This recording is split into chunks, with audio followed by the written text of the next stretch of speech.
तो स्टूडेंट्स,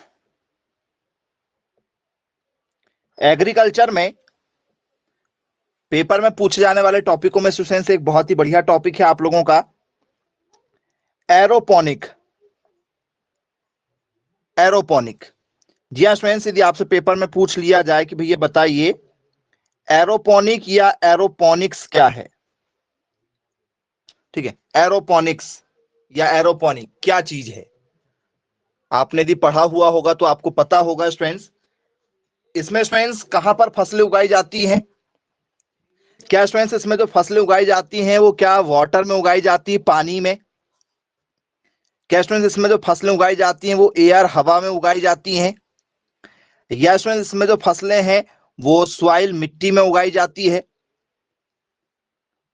या स्टूडेंट्स इसमें जो फसलें हैं वो ऑल ऑफ दीज इस इन सभी जगह में उगाई जा सकती है? ये सभी किस आंसर के साथ जाना चाहेंगे आप, जरा मैसेज करके बताइए। एरोपोनिक्स किसे कहा जाता है? जी, क्या होना चाहिए आप लोगों के हिसाब से आंसर? जी, तो बोले सर आप लोगों का कहना है कि बोले सर ऑप्शन नंबर जो है बी होना चाहिए, हवा में उगाया जाता है। कहां उगाया जाता है सर? हवा में। बोले चलिए ठीक, क्लियर है, हवा में उगाया जाता है। ग्रोइंग इन द एयर, कहां उगाया जाता है सर? हवा में उगाया जाता है। तो सर ये कैसा होता है? तो स्टूडेंट जितने भी पोषक तत्व होते हैं, जितने भी पौधा में पोषक तत्वों की आवश्यकता होती है, उन सभी पोषक तत्वों को स्टूडेंट्स पौधों की जड़ों में क्या कर दिया जाता है? इसे पॉलिथीन जैसा लपेट कर जो है वो बांध दिया जाता है। कई बार देखा कि आप लोगों ने कुछ बड़ी बड़ी आईटी कंपनियों में या कुछ मूवी वगैरह में आपने देखा हुआ होगा कि कंपनियों के अंदर जो है वो बड़े बड़े पौधे लगे रहते हैं। देखा है, कुछ जो लताएं वाले होते हैं पौधे, बेलाएं वाले पौधे होते हैं, तो वो लोग बहुत ही स्टाइलिश तरीके से, जैसे मान चलो ये उनका क्या है, एंट्री गेट है, जैसे कोई बड़ी बड़ी कंपनियों का एंट्री गेट है, तो उसमें आपने देखा होगा उसमें ऐसे जो है वो, ठीक है, क्लिंबिंग करने वाली, चढ़ने वाली लताओं को बांध दिया जाता है, जिसमें मिट्टी की आवश्यकता नहीं होती है। जितने भी पोषक तत्व होते हैं स्टूडेंट्स वो क्या किए जाते हैं, उनके जड़ों में जो है वो लपेट दिए जाते हैं। तो जितने भी पोषक तत्व हैं उनकी जड़ों से उनको मिल जाते हैं। इसमें पानी की भी आवश्यकता नहीं है, पोषक तत्वों का पूरा संग्रह जो है वो इसमें दे दिया जाता है। बोले यस सर, बिल्कुल ठीक, क्लियर है। तो स्टूडेंट्स एरोपोनिक्स में क्या करते हैं सर? हवा में पेड़ों को उगाया जाता है। बोले यस, बिल्कुल ठीक है। तो क्या लिखेंगे ये, डेफिनेशन क्या होगी इसकी, यदि हम डेफिनेशन के साथ चलना चाहें? ठीक है, तो डेफिनेशन होगी इसकी हमारी growing in the air. Growing in the air, जी, हवा में पौधों को उगाना। क्या करना? हवा में पौधों को उगाना, मतलब जमीन की आवश्यकता नहीं है इसमें। बोले यस सर, बिल्कुल ठीक है, बिल्कुल उगा सकते हैं।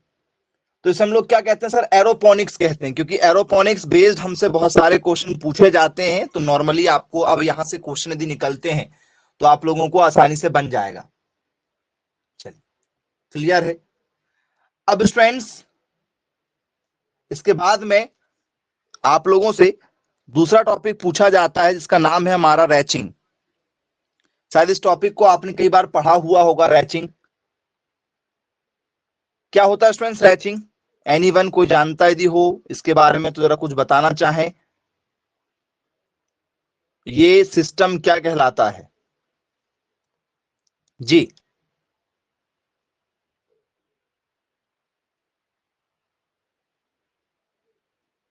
एनीवन कोई बताना चाहता है कि हाँ सर हमने पढ़ा हुआ है, सभी को पता है। यदि आपसे पेपर में दिया जाए कि भैया रैचिंग क्या चीज होती है? जी,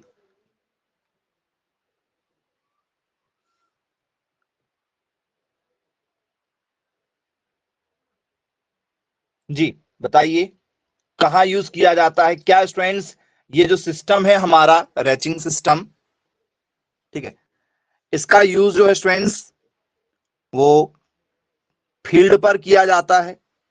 फील्ड मतलब खेती में, क्या स्टूडेंट्स इसका यूज जो है वो खेती में किया जाता है? ठीक, या स्टूडेंट्स इसका यूज जो है, ठीक है, वो स्टूडेंट्स फर्टिलाइजर के रूप में किया जा रहा है, उर्वरक के रूप में किया जाता है, या स्टूडेंट्स ये एक प्रकार की जो है टेक्निक है, एक प्रकार की जो है तकनीक है, ठीक है, या स्टूडेंट्स ठीक एक प्रकार का ये, ठीक है, क्या है सर, एक प्रकार का जो है लाइफ स्टॉक, जी, एक प्रकार का लाइफ स्टॉक है जिसे हम लोग बोल सकते हैं पशुपालन। जी, किस आंसर के साथ जाना चाहेंगे आप?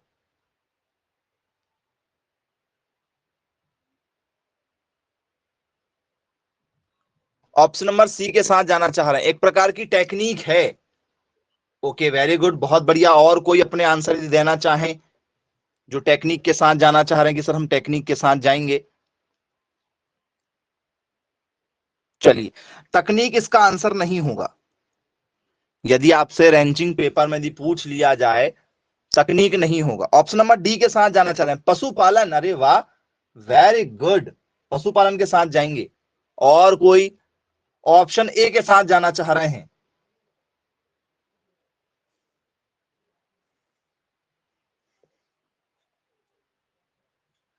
चलिए, ऑप्शन ए, जी हाँ स्टूडेंट्स, ऑप्शन ए भी नहीं होगा।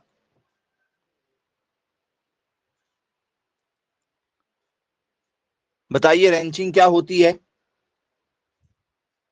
ऑप्शन डी के साथ जा रहे हैं, ऑप्शन बी। अरे वाह, वेरी गुड, ऑप्शन डी हमारा जो है वो राइट आंसर होगा।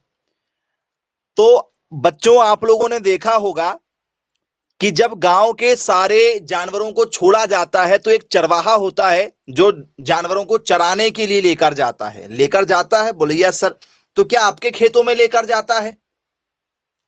यदि एक चरवाहा जो है जानवरों को खेतों में लेकर जाता है तो क्या वो आपके खेतों में लेकर जाता है? बोले सर नहीं, हमारे खेतों में आएंगे तो ठीक है, हमारी फसलें खराब हो जाएंगी। तो जानवरों को चरवाने के लिए, उनको चराने के लिए कहां लेकर जाया जाता है बच्चों? मैसेज करें। जानवरों को यदि हमें चराने के लिए लेकर जाना है तो आपने देखा होगा कि आज भी गांव के कुछ इलाकों में पूरे गांव के जानवरों को एक जगह लेकर जाया जाता है चराने के लिए, सभी जानवरों को।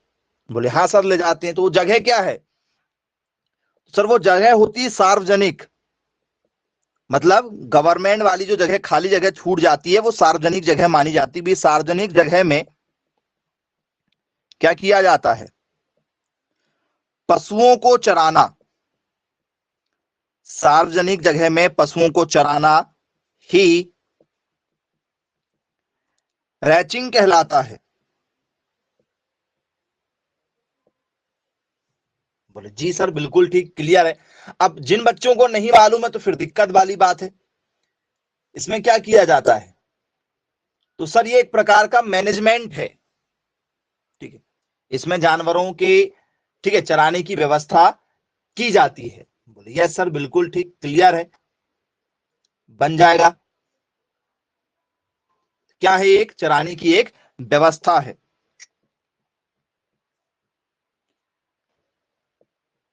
Management is characterized by characterized by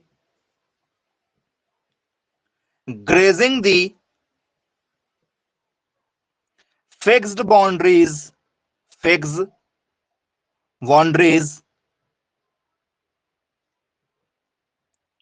that delimit tenure।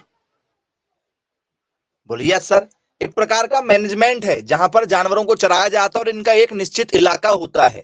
आपने देखा होगा जानवरों को चराने के लिए जिस इलाके में लेकर जाते हैं वो पहाड़ी वाला एरिया अक्सर करके चुना जाता है, जहां पर खेती नहीं की जाती। वो जमीन जो है वो गवर्नमेंट वाली होती है, जिसे सभी यूज करते हैं।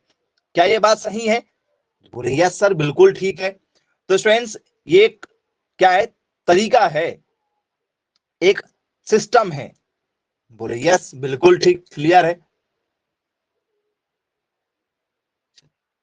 क्या स्टूडेंट्स यही जगह है जहां पर जो जानवर मर जाते होंगे, जिन जानवरों की डेथ हो जाती है, क्या स्टूडेंट्स उन जानवरों को भी यहीं पर दफनाया जाता होगा? यदि आपसे पेपर में यदि पूछ लिया जाए कि भैया एरोपोनिक्स क्या है, तो क्या बताओगे एरोपोनिक्स के बारे में आप? क्या स्टूडेंट्स एरोपोनिक्स बोले सर ये तो अलग टॉपिक हो गया हमारा, इसमें क्या करते थे? तो सर इसमें हवा में खेती करते थे। तो रेंचिंग में क्या करते हैं? तो सर रेंचिंग में हम लोग सिर्फ सार्वजनिक जगह पर चराएंगे बस, क्या क्या इसका कोई और यूज नहीं होगा? बताओ, क्या इस जगह का यूज जो है जानवरों की खालों को निकालने के लिए किया जा सकता है? क्योंकि यदि मान के चलो जानवर यदि मर गया, जैसे आपने कई बार देखा होगा, जैसे ढोलक देखा है, बोलिए सर ढोलक देखा है हमने, जो ढोलक बजती है आपने देखा है, ढोलक है, तबले हैं, या जो आप लोग धमाल बवाल वगैरह बुलवाते हो आजकल, तो बहुत सारी चीजों का यूज करने करने ठीक है के लिए हो सकता है चमड़े का यूज, लेकिन स्पेशली जो है वो पहले के समय में ढोलक बनाई जाती थी।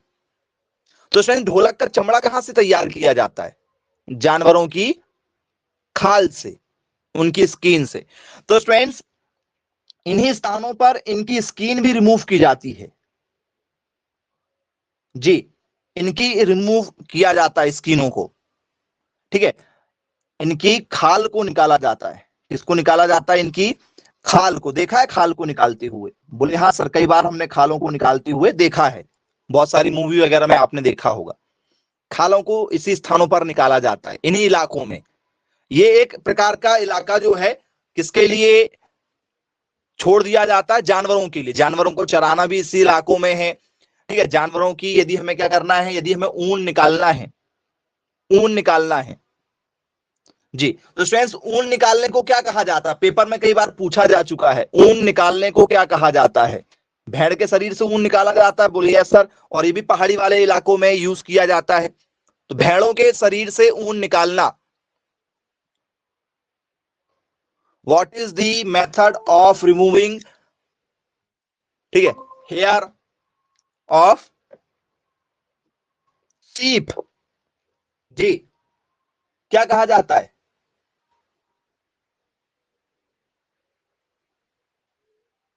रेंचिंग कहलाया जाता है?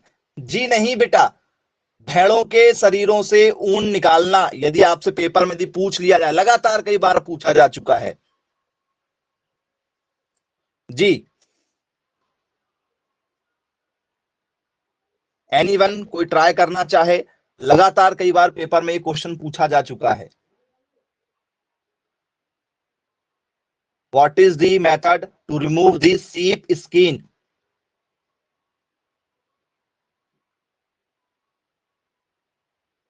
या व्हाट इज द मेथड, ठीक है, why which the skin is removed from sheep?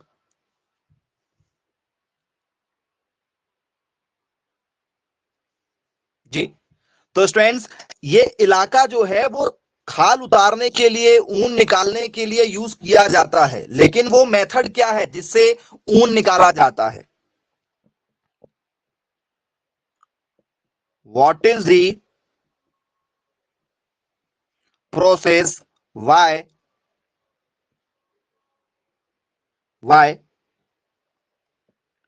which the skin, which the skin is removed from the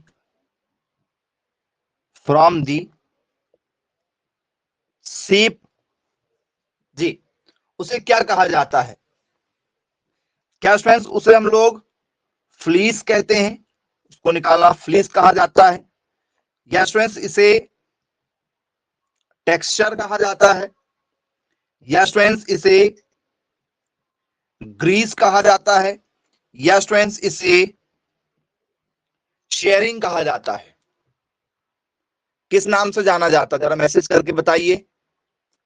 यदि आपसे पेपर में पूछ लिया जाए तो क्या आंसर आप लिखेंगे इसमें?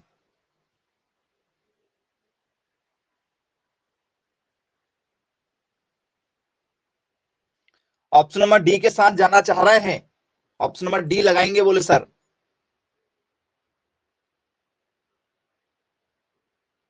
Option A. और कोई अपने आंसरों में यदि कोई बदलाव करना यदि आप चाहते हैं तो फ्रेंड्स ऑप्शन ए नहीं होगा, ऑप्शन बी भी नहीं होगा, ऑप्शन सी भी नहीं होगा। इस विधि को कहा जाता है फ्रेंड्स शेयरिंग। क्या कहा जाता है? शेयरिंग कहा जाता है। ठीक है, तो क्या क्वेश्चन हमारे हमसे पूछा जाता है? भेड़ों के शरीर से ऊन निकालना, भेड़ों के शरीर से ऊन निकालना, ऊन निकालना क्या कहलाता है? क्या कहलाता है? भेड़ों के शरीर से ऊन निकालना फ्रेंड्स हमारा शेयरिंग कहलाता है। बोले जी सर बिल्कुल ठीक, पेपर में यदि यहां से क्वेश्चन दिया आता है तो आपको इजीली जो है क्वेश्चन यहां से जरूर बन जाएगा। चलो ठीक है, तो स्टूडेंट्स रेंचिंग में क्या करते हैं? तो रेंचिंग में स्टूडेंट्स मेनली तो जानवरों को चराया जाता है, जानवरों की खाल निकालना, मांस निकालना, ऊन निकालना, ये सारे काम भी इस एरिया में किए जाते हैं। नहीं तो यदि जानवर यदि ठीक है किसी जानवर की डेथ हो जाती है, जैसे गाय की डेथ हो गई या भैंस की हो गई, तो क्या करोगे आप? कहां लेकर जाओगे जानवरों को? यदि आपने कोई बड़ा सा डेयरी फार्म खोला हुआ है तो कहां लेकर जाओगे? तो ये इलाका उसके लिए निश्चित होता है, जिसे हम लोग क्या बोलते हैं? रैंचिंग बोलते हैं। तो इसमें जानवरों को चराया जाता है, बाकी काम भी किए जाते हैं। इस बात का विशेष ध्यान रखिएगा, पेपर में पूछा जाता है। बोले यस सर बिल्कुल बन जाएगा यदि आपसे आता है यहां से क्वेश्चन तो। इसके बाद में स्टूडेंट्स हम बात करेंगे, ठीक है, एक बहुत ही इंपॉर्टेंट टॉपिक पर, ठीक है, जिसे स्टूडेंट्स हम लोग कहते हैं मल्चिंग। और ये लगातार पेपर में चर्चा का विषय है। और आजकल जो है, ठीक है, इंडिया के किसान बहुत ज्यादा इस विधि का यूज कर रहे हैं। ये एक प्रकार की मेथड है। मल्चिंग जो है एक प्रकार की क्या है? मेथड है। अब आप बताइए कि मल्चिंग का जो यूज है ये एक्चुअल में क्या यूज है? जी बताइए, एक प्रकार की प्रोसेस है मल्चिंग, कहां यूज की जाती है? तो स्टूडेंट्स पहला ऑप्शन मल्चिंग जो यूज की जाती है ये स्टूडेंट्स एनिमलों के लिए यूज की जाती है, पशुओं के लिए यूज की जाती है। दूसरा स्टूडेंट्स इसका जो यूज है ये एग्रीकल्चर, खेती में इसका यूज है। या स्टूडेंट्स इसका जो यूज है ये गार्डन में इसका यूज किया जाता है। या स्टूडेंट्स इसका जो यूज है वो हमारा ऑल ऑफ दीज, ये सभी। किस आंसर के साथ जाना चाहेंगे स्टूडेंट, जरा मैसेज करके बताइए।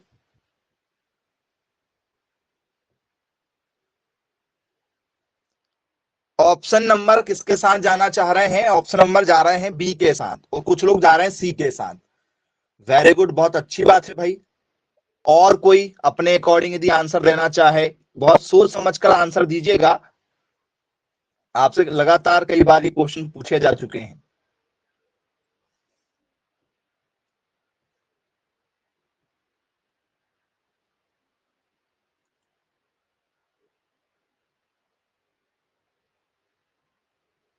ऑप्शन बी और सी दो में आप लोग जो है वो काफी ज्यादा जो है वो सस्पेंस बरकरार रखे हुए हैं। वेरी गुड, बहुत बढ़िया। लेकिन पेपर ऐसा कोई नहीं बना जिसमें ना आया हो ये क्वेश्चन, कई बार पूछा जा चुका है। मल्चिंग क्या है? मल्चिंग पर बेस्ड लगातार क्वेश्चन पूछे जा रहे हैं। ऑप्शन नंबर कह रहे हैं आप लोग सी, सी इसका आंसर नहीं होगा। सी इसका आंसर नहीं होने वाला है। और कोई अपने अकॉर्डिंग यदि आंसर देना चाहें, कोई दूसरा आंसर लगाना चाहें आप तो बिल्कुल लगा सकते हैं। ऑप्शन नंबर बी के साथ जाएंगे, बोले फिर तो कुछ हो जाए, है ना। चलिए very good, option number B के साथ देना चाह रहे हैं। चलिए करेक्ट आंसर है भाई आपका ऑप्शन नंबर जो बी आपने दिया है, बिल्कुल सही आंसर है। ऑप्शन नंबर बी इसका राइट आंसर है। अब स्टूडेंट्स ये जो बी आपने दिया हुआ एग्रीकल्चर में इसका यूज करते हैं, चलो अच्छी बात है, आपने कहा मान भी लिए। अब जरा इसी का एक और क्वेश्चन बना के दे रहे हैं कि जो मल्चिंग का यूज किया जाता है वो कहाँ किया जाता है। ठीक है, क्या स्टूडेंट्स इसका यूज जो है वो टोमेटो में किया जाएगा, क्या इसका यूज टमाटर में किया जाएगा, क्या स्टूडेंट्स इसका यूज जो है वो राइस धान में किया जाएगा, या स्टूडेंट्स इसका जो यूज है ये हमारा मेज में मक्के में किया जाता है, क्या इसका यूज हम लोग मक्के में करते हैं, या स्टूडेंट्स इसका जो यूज है वो स्टूडेंट्स हमारा ग्राम मतलब चने में इसका यूज किया जाता है। कहां इसका यूज किया जाता है स्टूडेंट, जरा मैसेज कीजिए जी। किस आंसर के साथ जाना चाहेंगे आप? ऑप्शन नंबर ए के साथ जाना चाह रहे हैं, बी के साथ जाएंगे, वेरी गुड बेटा, बी के साथ जाएंगे, बहुत बढ़िया। आंसर गलत है आपका, ऑप्शन बी नहीं होगा, ऑप्शन ए के साथ जाएंगे। चलिए ऑप्शन ए के साथ जाना चाह रहे हैं, टमाटर के साथ जाना चाह रहे हैं, इसके साथ जाना चाह रहे हैं, टमाटर के साथ जाएंगे, बोले सर हम तो स्टूडेंट्स ये एक्चुअल में है क्या, यदि हम इस पर थोड़ी सी बात करें, ठीक है, कि मल्चिंग जो है एक्चुअल में है क्या, कई बार आपने पढ़ा हुआ होगा। तो स्टूडेंट्स आपके एरिया में आप कहीं भी आसपास देखिएगा, क्या स्टूडेंट्स आपकी जो फसल लगी हुई, जैसे आपने देखा होगा आपके खेतों की जो मिट्टी है, तो आजकल किसान क्या कर रहे हैं, किसान जो भी सब्जियां लगा रहे हैं स्टूडेंट्स, तो एक पॉलिथीन कवर कर दे रहे हैं, एक मेड़ बंधन कर रहे हैं, ऐसे मेड़ बना ले रहे हैं और मेड़ के ऊपर ऐसे पॉलिथीन कवर कर देते हैं, और बीच बीच में ऐसे क्या करते हैं, होल कर करके पौधों को लगा रहे हैं।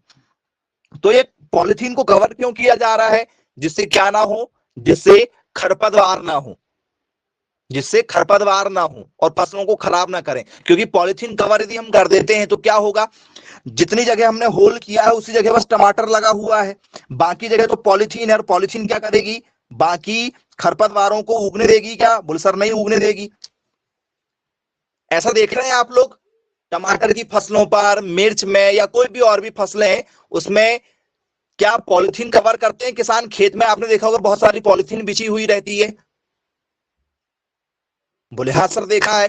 तो स्टूडेंट्स इसी को क्या कहा जाता है सर, इसी को कहा जाता है मल्चिंग, इसी को क्या कहा जाता है, इसी को मल्चिंग कहा जाता है। आई होप समझ में आ गया होगा आप लोगों को। यदि कोई भी किसान अब यदि ऐसा खेतों में पॉलिथीन ढकते हुए यदि आपको नजर आए तो समझ जाना कि वो कौन सी प्रोसेस अपना रहा है, मल्चिंग प्रोसेस अपना रहा है। क्यों, जिस फसल को उसे लेना है, ठीक है, तो क्या करना है, खरपतवारों से उस फसल को उसको बचाना है, क्योंकि यदि वो ऐसा करेगा तो खेत में खरपतवार ना के बराबर होंगे, और यदि होंगे भी तो इस पौधे के आसपास नहीं होंगे, क्योंकि इसके आसपास में क्या हो चुका है, पॉलिथीन बिछी हुई है। बोले यस सर बिल्कुल ठीक, क्लियर है।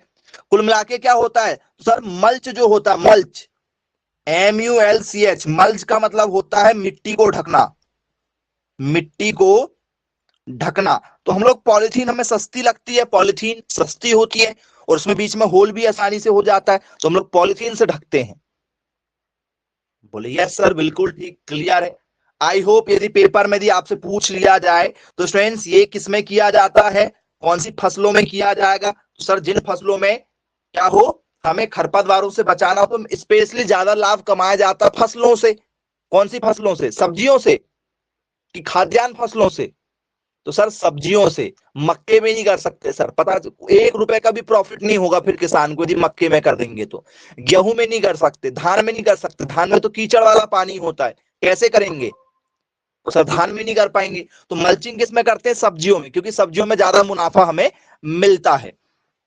तो क्या लिखेंगे मल्चिंग में, mulching is the process mulching is the process, mulching is the process or practice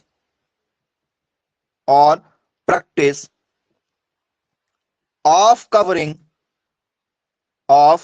covering the soil, covering the soil या ground to make more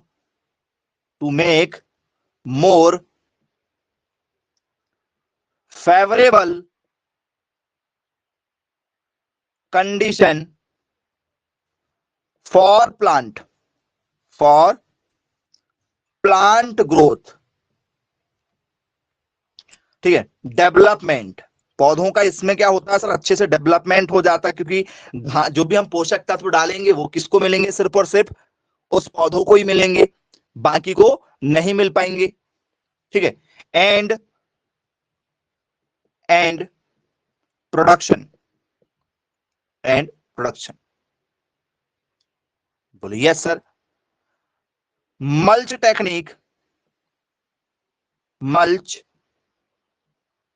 technical term means, क्या होता है, कवरिंग ऑफ सॉइल। जी हाँ students, किसको ढकना, मिट्टी को ढकना। यह है मिट्टी को ढकने की एक प्रक्रिया है, ठीक है, जिससे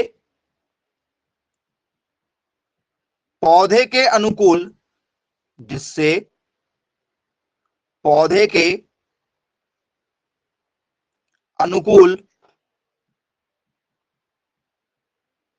वातावरण बनाया जाता है, पौधे के अनुकूल। अब स्टूडेंट्स जैसे मान के चलिए आपके आसपास में भी कहीं ना कहीं जैसे गेहूं लगा होगा, मक्का लगा होगा, धान लगा होगा, तो स्टूडेंट्स हम लोग क्या करते हैं जी, बताइए। यदि हम मल्चिंग नहीं कर रहे हैं तो आप लोग अभी क्या करते हैं, तो सर मान के चलिए कि भाई ये लगा हुआ है हमारा पौधा, जैसे मान चलो ये मक्का का पौधा लगा हुआ है, इतनी दूर दूर पर मान चलो मक्के के पौधे लगाए गए या कोई भी पौधे लगाए गए, तो फ्रेंड्स हम लोग क्या करते हैं, जैसे हमें कोई यूरिया डालना है, एनपीके कुछ भी यदि डालना है तो क्या करोगे, कहाँ डालोगे, तो सर इसकी जड़ में नहीं डाला जाता, जड़ में यदि डालेंगे सर जड़ सूख जाएगी, ठीक है, पौधा सूख जाएगा आपका, ठीक है, जल जाएगा पौधा। तो क्या करते हैं सर, पौधे की यदि यहाँ पर यदि जड़ है, ये यदि पौधे की जड़ है, तो क्या करते हैं हम लोग सर, इतनी दूर डालते हैं खाद, डालते हैं क्या, दूर डालते हैं क्या थोड़ा सा खाद, बोले हाँ सर थोड़ी दूर डाला जाता है खाद को। तो फ्रेंड्स इसके चारों तरफ जितने भी खरपतवार रहेंगे उसको भी ये क्या मिल जाएगा, पोषक तत्व मिल जाएगा, उसको भी ये सारे पोषक तत्व मिल जाएंगे। बोले यस सर बिल्कुल ठीक है, और बारिश होने पर ये पूरे पोषक तत्व बह भी सकते हैं, बोले हाँ सर ये प्रॉब्लम भी है। तो स्टूडेंट्स क्या करते हैं, तो सर हमने क्या कर दिया है, हमने अपनाया मल्चिंग प्रोसेस अपनाया, तो क्या होगा सर, इनको हमने मिट्टियों को क्या कर दिया है, यहाँ की मिट्टियों को क्या कर दिया, एक पॉलिथीन से ढक दिया है, और सिर्फ इसी जगह होल किया जिसमें ये प्लांट लगा हुआ है, बाकी जगह सब कवर है, पूरा खेत में पॉलिथीन क्या है बिछा हुआ है, और केवल जितनी जगह में पौधे लगाना से उसी जगह में हमने क्या किया, होल किया और उसमें पौधा लगा दिया है, और जहां जहां पौधे लगे हैं वहां वहां हमने क्या बिछा दिया है, ड्रिप सिस्टम बिछा दिया है। क्या बिछा दिया, ड्रिप। तो ड्रिप में क्या है सर, जिस पौधे को पानी की आवश्यकता केवल उसी को पानी मिल रहा है, बाकी को पानी नहीं मिल रहा है, तो जितने भी खरपतवार हैं वो क्या हो जाएंगे, सारे सूख जाएंगे, और उनको उसी जो ड्रिप सिस्टम हमने अपनाया है, ड्रिप इरिगेशन जिसे हम लोग कहते हैं, ड्रिप से सिंचाई करना, बूंद बूंद विधि जिसे कहा जाता है, तो ड्रिप में क्या किया सर, ड्रिप सिस्टम में आपने देखा होगा एक टैंक बनाया जाता है, पहले कुएं का पानी उस टैंक में आता है, उस टैंक में क्या होता है, जितना भी खाद मार डालना होता है वो सब डाल देते हैं, और उस टैंक से फिर क्या होता है, कनेक्शन किया जाता है। बोलिए सर, तो जितने भी हमें पोषक तत्व डालना है, यूरिया डालना है या आपको ठीक है पोटास डालना है, जो भी पोषक तत्व आपको डालना है वो सब आप इस टैंक के पानी में मिला दो, और आप यहां से नोजल चालू कर दो, आपका पानी क्या हो जाएगा, धीरे धीरे धीरे धीरे पूरे इनको मिल जाएगा। तो हमें खाद डालने की भी जरूरत नहीं है एक एक पौधे के पास में ले जाकर। तो मल्चिंग विधि आज के समय में काफी ज्यादा अपनाई जा रही है, बस थोड़ा सा महंगा होता है, ठीक है। तो जो वेजिटेबल वाले लोग होते हैं, सब्जियों की खेती करने वाले किसान होते हैं, वो आजकल इस विधि का ज्यादा से ज्यादा क्या कर रहे हैं, यूज कर रहे हैं। आई होप आप सभी लोगों को मल्चिंग समझ में आ गया होगा कि मल्चिंग क्या होता है। जी, इसकी मशीनें भी आने लगी हैं, इस पॉलिथीन को लगाने की मशीनें भी आने लगी हैं। हाथों से नहीं लगाया जाता इस पॉलिथीन को, मशीनों की सहायता से लगाया जाता है। बन बनेगा भाई, पेपर में यहां से क्वेश्चन दिए आते हैं तो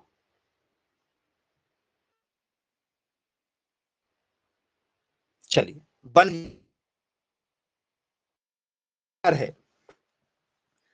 अब स्टूडेंट्स इसी मल्चिंग में, ठीक है, हमसे जो है SAR पूछा जाता है, SAR, ठीक है। SAR ये क्या चीज होती है, SAR पूछा जाता है। अब ये क्या भी है SAR? तो स्टूडेंट्स SAR एक टॉपिक है जिसका मतलब क्या, जरा समझिएगा। एस का मतलब होता है सोडियम, एस का मतलब क्या होता है सर, सोडियम। ए का मतलब क्या होता है, एडजॉर्प्शन, एडजॉर्प्शन। और आर का मतलब होता है रेशियो। जी, सोडियम का एब्जॉर्प्शन रेशियो बताना है, सोडियम का एब्जॉर्प्शन रेशियो हमें बताना होता है। सोडियम सोखने का अनुपात, सोडियम सोखने का अनुपात। तो स्टूडेंट्स मिट्टियों में क्या होता है, कई बार सोडियम की मात्रा ज्यादा हो जाती है। सोडियम क्या होता है सर नेचर में, सोडियम का नेचर कैसे होता है, सोडियम का नेचर होता है क्षारीय, ये क्षार होता है। कैसा होता है इसका नेचर, कैसे होता है सर, इसका नेचर होता है बेसिक, बेसिक मतलब क्षारीय। क्षार कैसा होता है स्वाद में, जी सर, क्षार जो होता है कड़वा होता है। कैसे होता है स्वाद में, क्षार वाली जितनी भी चीजें होती है वो क्या लगती है सर, हमें कड़वी लगती हैं। टेस्ट कैसा होता है इसका, सर इनका टेस्ट होता है बिटर। कैसा टेस्ट होता है सर, बिटर होता है। ये स्वाद में कैसे होते हैं सर, स्वाद में कड़वे होते हैं, याद रखिएगा, इनका स्वाद कड़वा होता है। बोले जी सर बिल्कुल ठीक, क्लियर है। और जो अम्ल होते हैं सर, अम्ल खट्टे होते हैं, जैसे नींबू, नींबू कैसा है, अम्लीय है, खट्टा होता है। इमली कैसी सर, खट्टी होती है। टमाटर कैसा होता है, हल्का सा खट्टा लगता है। तो खट्टे वाले अम्ल होते हैं, एसिड कहा जाता है, और जो कड़वे होते हैं उन्हें क्षारीय कहा जाता है। बोले यस सर बिल्कुल ठीक, क्लियर है। तो स्टूडेंट्स अम्ल जो है ये क्या करता है, तो सर सोडियम एब्जॉर्प्शन जो रेशो है उसका एक फॉर्मूला है, याद रखिएगा, पेपर में कई बार पूछा जा चुका है। SAR का फॉर्मूला होता है sodium plus upon calcium plus plus plus magnesium plus plus upon 2, upon, ये इसका फॉर्मूला होता है स्टूडेंट्स। क्या है, सोडियम कैल्शियम और मैग्नीशियम, इनसे इसे निकाला जाता है। किस किस से, Na का मतलब क्या है, तो सर Na का मतलब होता है हमारा सोडियम, याद रखिएगा। Na का मतलब क्या है, Na का मतलब होता है सोडियम। Ca का मतलब क्या होता है, जो आप लोग, ठीक है, कैल्शियम, कैल्शियम की बात करते हैं, ये वही वाला कैल्शियम है जिनसे हड्डियां मजबूत होती है आप सभी लोगों की। और Mg मतलब क्या होता है, Mg का मतलब होता है हमारा मैग्नीशियम। जी, ये हमारा मैग्नीशियम है। तो ये फॉर्मूला स्टूडेंट जिससे क्या निकाला जाता है, सोडियम का एब्जॉर्प्शन रेशो निकाला जाता है। कई बार ये पेपर में पूछा जा चुका है। बोले चलिए ठीक, क्लियर है। अब यदि स्टूडेंट्स आपसे पेपर में यदि पूछ लिया जाए पानी में सार का कितना परसेंटेज होना चाहिए, जी, सार जो है, सार का मतलब क्या हुआ sir, sodium absorption ratio, sodium सोखने का अनुपात पानी में। पानी में यदि सोडियम ज्यादा यदि हो गया तो पानी क्षारीय हो जाएगा, क्षारीय यदि हो जाएगा तो पानी कड़वा लगेगा। जैसे आप कुछ रिश्तेदारों के घर में यदि घूमने जाते हैं तो उनके घर का जो पानी होता है वो आपको उतना अच्छा नहीं लगता है, लगता है क्या, कई बार देखा होगा, अरे यार इनके यहाँ का जो पानी है बोले कड़वा है, इनके यहाँ का पानी बोले उतना टेस्टी नहीं लग रहा। होता है क्या कई बार ऐसा? आप जहां पर रहते हैं उस जगह का पानी आपको अच्छा लगता है, लेकिन आप किसी रिश्तेदारों के घर में यदि जाओ या कहीं पेपर वगैरह देने जाओ या कहीं आप बाहर घूमेंगे, तो ठीक है, कोई भी आप पानी पी लें किसी भी कंपनी का जो उसमें बॉटल वगैरह में आता है, तो क्या वो पानी आपको अच्छा लगता है? बोले सर नहीं, उसमें कुछ ना कुछ हमें जो है, ठीक है, वो अजीब सा फील होता है। तो फ्रेंड्स वो होता है, ठीक है, उसमें पाए जाने वाले सोडियम का अनुपात कितना है। तो फ्रेंड्स पानी में जो सार है वो कितना होना चाहिए? जी, तो फ्रेंड्स वो होना चाहिए हमारा लेस देन 10, मतलब वो 10% से कम होना चाहिए। कुल मिला के कितना होना चाहिए? 10% से कम। यदि सोडियम का जो अनुपात है यदि वो 10% से कम यदि है, तो फ्रेंड्स ये फसलों के लिए हानिकारक नहीं होगा, फसलों के लिए हानिकारक नहीं होगा। बोले यस सर, बिल्कुल ठीक, क्लियर है। अब यदि स्टूडेंट्स आपकी मिट्टी, यदि आपने सॉइल टेस्ट करवाया है, करवाते हैं ना सॉइल टेस्ट, यदि उसमें, ठीक है, साइंटिस्ट लोगों ने जो सॉइल टेस्ट करते हैं, यदि स्टूडेंट्स उन लोगों ने आपसे कहा कि भैया आपकी मिट्टी में जो है सार का जो परसेंटेज है वो कितना हो गया है, पानी में 10% से ज्यादा नहीं होना चाहिए और मिट्टी में क्या 13% से कम होना चाहिए। जी, क्या होना चाहिए? Less than 13%। यदि इससे ज्यादा यदि होगा, पानी में यदि इससे ज्यादा परसेंटेज यदि होगा और डिस्टेंस मिट्टी में 13% से ज्यादा यदि होगा, तो वहां पर उस मिट्टी में आप फिर बीज मतलब क्या हो नहीं पाएंगे, जर्मिनेट नहीं हो पाएंगे। यदि हो भी गए, ठीक है, तो बीज क्या होंगे, हल्का सा एक अंकुरन होगा, जर्मिनेशन होगा और वो मुरझा जाएगा, उसमें कोई भी फसल आप नहीं ले पाएंगे, कोई भी प्रोडक्शन नहीं हो पाएगा। तो ये आपसे कई बार पेपर में पूछा जाता है कि SAR क्या चीज होती है। तो याद रखिएगा, सार का मतलब क्या है, सोडियम एडजॉर्प्शन रेशो होता है, जो पानी और मिट्टी में आपको देखने के लिए मिलता है। और फॉर्मूला ये है, और इसमें किन तत्वों की आवश्यकता होती है, तो सोडियम, कैल्शियम और मैग्नीशियम, इनकी आवश्यकता होती है। और कई बार फॉर्मूला पूछा गया तो ये फॉर्मूला है, इस फॉर्मूले को आपको, ठीक है, अपने माइंड में बिठाल के रखना है। जब भी यदि ऐसा फॉर्मूला आपको नजर आए तो पहचान कर लेना कि भैया ये सार का फॉर्मूला है। बोले चलिए ठीक, क्लियर है। इसके बाद में स्टूडेंट्स आप लोगों से, ठीक है, एक और टॉपिक पूछा जाता है, उस पर हम डिस्कस करेंगे। टॉपिक है स्टूडेंट्स हमारा एम्फेमेरल। जी, ये क्या चीज है?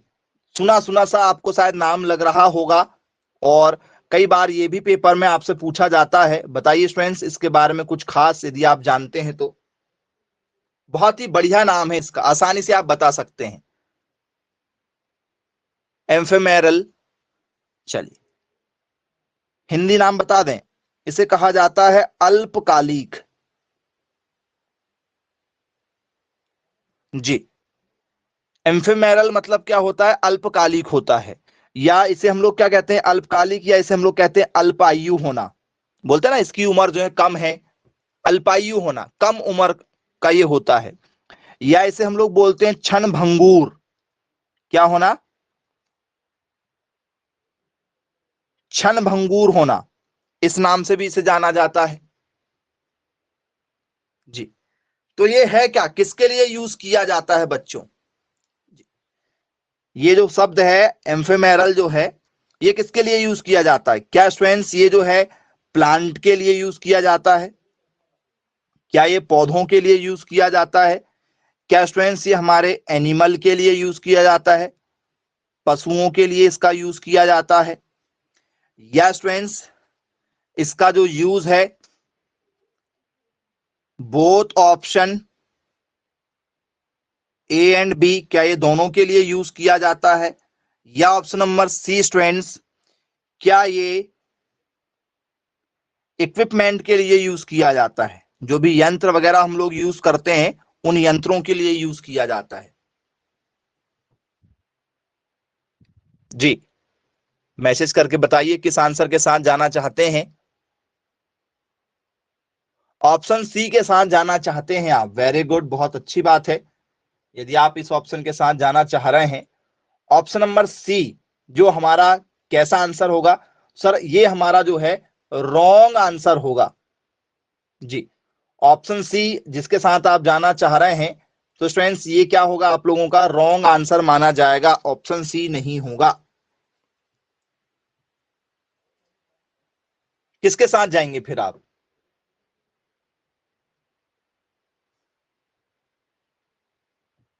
ऑप्शन डी के साथ? ऑप्शन डी भी नहीं होगा। ऑप्शन ए के साथ? अरे वाह, ऑप्शन ए के साथ भी जा सकते हैं आप। ऑप्शन बी के साथ? चलिए कोई ना कोई तो हो ही जाएगा, चारों बता दिया जाए। ऑप्शन ए राइट आंसर होगा। Option A right. बोल सर क्या है ये? तो स्टूडेंट्स ठीक है, ये क्या चीज है?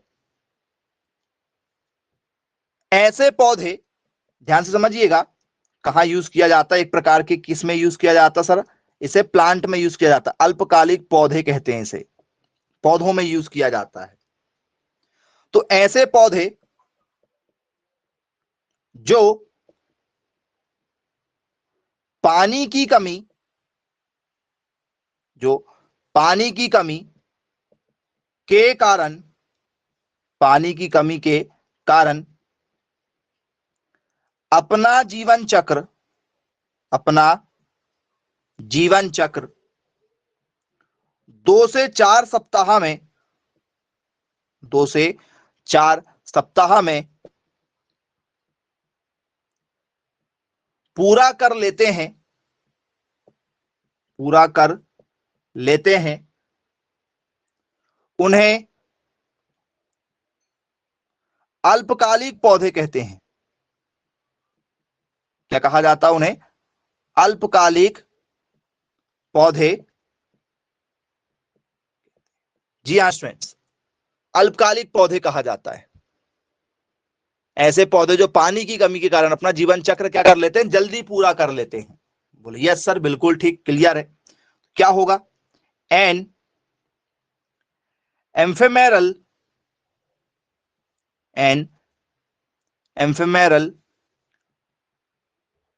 Plant is one marked, one marked by short life cycle, short life cycle जी। इनका जीवन चक्र जो क्या होता है, काफी कम समय का होता है। बोले जी सर, बिल्कुल ठीक, क्लियर है। तो स्टूडेंट्स इसमें क्या आता है, इनमें कैसी चीजें आती हैं? यदि आपसे इनके प्लांट के बारे में पूछ लिया जाए कि भैया बताइए इसमें कैसी चीजें आती है, तो स्टूडेंट जो घासें होती हैं, जैसे कई बार आपने देखा होगा सड़कों के आसपास में जो बहुत सारी घास वगैरह उग जाती हैं, लेकिन यदि बारिश ना हो तो वो घास वहीं की वहीं सूख भी जाती, देखा क्या आप लोगों ने? बारिश के मौसम में सड़कों के किनारे खेतों में बहुत सारी घासें उग जाती हैं, लेकिन यदि उस ईयर में फिर से बारिश ना हो तो फसल फिर वहीं की वहीं सूख भी जाती है। होता है क्या ऐसा? बोले सर बिल्कुल होता है। तो स्टूडेंट्स इन्हें ही हम लोग क्या कहते हैं, एम्फेमेरल प्लांट के नाम से इन्हें जाना जाता है। ठीक है, तो इसीलिए क्या यूज किया जाता है इनके लिए, एम्फेमेरल शब्द यूज किया जाता है, जिसका मतलब क्या निकलता है, दी वर्ड एम्फेमेरल मीन, एम्फेमेरल का मतलब क्या होता है, ट्रांजिस्ट्री और क्विकली फैडिंग। फैडिंग मतलब होता है लुप्त हो जाना, ये जल्दी से क्या हो जाते हैं, लुप्त हो जाते हैं, समाप्त हो जाते हैं। यदि इन्हें पानी नहीं मिला तो ये जल्दी से क्या हो जाते हैं, समाप्त हो जाते हैं। बोलिए यस सर, बिल्कुल ठीक, क्लियर है। तो स्टूडेंट्स इन्हें क्या कहा जाता है, इन्हें ही एक और शब्द से जाना जाता है, इन्हें कहा जाता है students very short lived plant, बहुत ही कम समय के पौधे। ठीक है, बहुत कम आयु वाले पौधे, इन पौधों को क्या कहते हैं? एम्फेमेरल प्लांट के नाम से जाना जाता है। बोले यस सर, बिल्कुल ठीक, क्लियर है, बन जाएगा आप सभी लोगों से यदि पेपर में यदि पूछा जाएगा तो। Good, very good. इसके बाद में स्टूडेंट्स आगे यदि हम चर्चा करें आप लोगों से, तो स्टूडेंट्स ये बताइएगा ये क्या चीज है जी?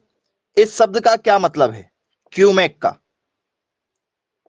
कई बार आपने नाम सुना होगा, क्यूमेक। क्या होता है स्टूडेंट्स क्यूमेक? क्यूमेक का जो संबंध है वो किससे है? यदि आपसे पेपर में पूछ लिया जाए कि भैया बताइए क्यूमेक का जो संबंध है वो किससे है? क्यूमेक इज रिलेटेड टू, क्या स्टूडेंट्स ये एयर से संबंधित है, हवा से? क्या स्टूडेंट्स ये वाटर, पानी से संबंधित है? क्या स्टूडेंट्स इसका जो संबंध है, ठीक है, वो सॉइल से है, मिट्टी से है? या स्टूडेंट्स इसका जो संबंध है, ठीक है, वो किसी से नहीं है? नन ऑफ दीज, कोई नहीं। बताइए क्यूमेक का संबंध किससे है? Cumec is related to, soil से है जी। और कोई अपने आंसर देना चाहता है? ऑप्शन ए हवा, ऑप्शन सी सॉइल। ए और सी वाले बच्चे हैं, क्या ए और सी होना चाहिए आपके अकॉर्डिंग?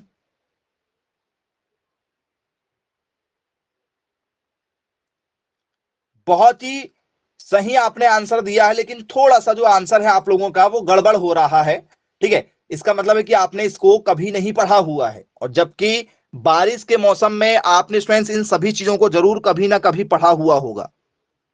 जब भी बारिश होती है पेपर में या टीवी में, हर बार ये कहा जाता है कि ठीक है, इस डैम से इतना क्यूसेक पानी छोड़ा गया। सुना है कई बार? सुना है कि नहीं सुना है? बोले हाँ सर बिल्कुल सुना है। एक शब्द आपने सुना होगा क्यूमेक, और एक शब्द आपने सुना होगा क्यूसेक। क्यूसेक सुना है सर? सुना है क्यूसेक? बोले हाँ सर बिल्कुल। तो स्टूडेंट्स ये दोनों शब्द जो हैं, क्यूमेक और क्यूसेक, दोनों शब्द किससे संबंधित हैं? तो सर ये दोनों शब्द संबंधित है हमारे, इट इज कॉमनली यूज्ड, ठीक है, commonly used in the measuring, in the, ठीक है, मेजरिंग या measurement of water flow, water flow through, through natural system जी। क्या किया जाता है? नॉर्मल तरीके से गेट खोल दिए जाते हैं किसी भी डैम के, आपने देखा होगा। बोले हाँ सर बिल्कुल ठीक, क्लियर है। तो क्या करना, ठीक है, तो डैम या किसी जगह एकत्र पानी, किसी जगह एकत्र पानी को छोड़ना, ठीक है, या उस पानी के बहाव को, उस पानी के बहाव को क्या कहते हैं? क्यूमेक या क्यूसेक कहते हैं। क्यूमेक तथा क्यूसेक, तथा क्यूसेक कहते हैं। अब दोनों में क्या फर्क है स्टूडेंट्स? दोनों में कुछ फर्क है क्या जी? बोले हाँ सर दोनों में फर्क है। यदि आपसे पेपर में कहा जाए कि भैया आपका जो पानी छोड़ा गया है वो क्यूमेक में छोड़ा गया है, तो क्यूमेक का मतलब क्या होता है? क्यूमेक बड़ी यूनिट होती है क्या जी। क्यूमेक का मतलब होता है 1000 लीटर प्रति सेकंड छोड़ा गया पानी। कितना पानी छोड़ा गया है? 1 सेकंड में उस डैम से 1000 लीटर प्रति सेकंड पानी छोड़ा जाए तो उसे कहते हैं क्यूमेक छोड़ा गया है। चलो, आई होप क्लियर हो गया है। पानी किस में छोड़ा गया है? क्यूमेक में छोड़ा गया है। बोले यस सर, बिल्कुल ठीक, क्लियर है, बन जाएगा। चलिए ओके। अब यदि आपसे पेपर में जाए भैया क्यूसेक में पानी छोड़ा गया तो कैसे पानी छोड़ा जाएगा? तो स्टूडेंट्स, एक क्यूसेक में कितना आता है? 28.317 लीटर प्रति सेकंड पानी छोड़ा गया है जी, लीटर प्रति सेकंड। तो यदि आपसे पेपर में यदि पूछ लिया जाए क्यूमेक क्या है और क्यूसेक क्या है, तो बोल सर दोनों पानी छोड़ने के लिए यूज किए जाते हैं, किसी भी, ठीक है, नदी से, तालाब से, ठीक है, वाटरफॉल से, ठीक है, या किसी डैम से या बैराज से, यदि किसी भी जगह से यदि पानी छोड़ा जाता है, इकट्ठा किया गया पानी यदि हम छोड़ते हैं तो उसे हम लोग कहते हैं कि भैया क्यूमेक में छोड़ा गया या क्यूसेक में छोड़ा गया। ज्यादा मात्रा में छोड़ना है तो क्यूमेक बोलेंगे, कम मात्रा में छोड़ना है तो भैया उसके लिए क्यूसेक का यूज कर लेंगे। तो आई होप आपसे पेपर में यदि पूछा जाएगा तो बनेगा या नहीं बनेगा, जरा देख लीजिए। अच्छे अच्छे बच्चों को पता नहीं होता है ये सब कुछ, बन जाएगा। चलिए ठीक है भाई, अच्छी बात है, बनना चाहिए। तो चलिए ठीक है स्टूडेंट्स, फिर आज की क्लास को यहीं समाप्त करते हैं। Bye bye, take care.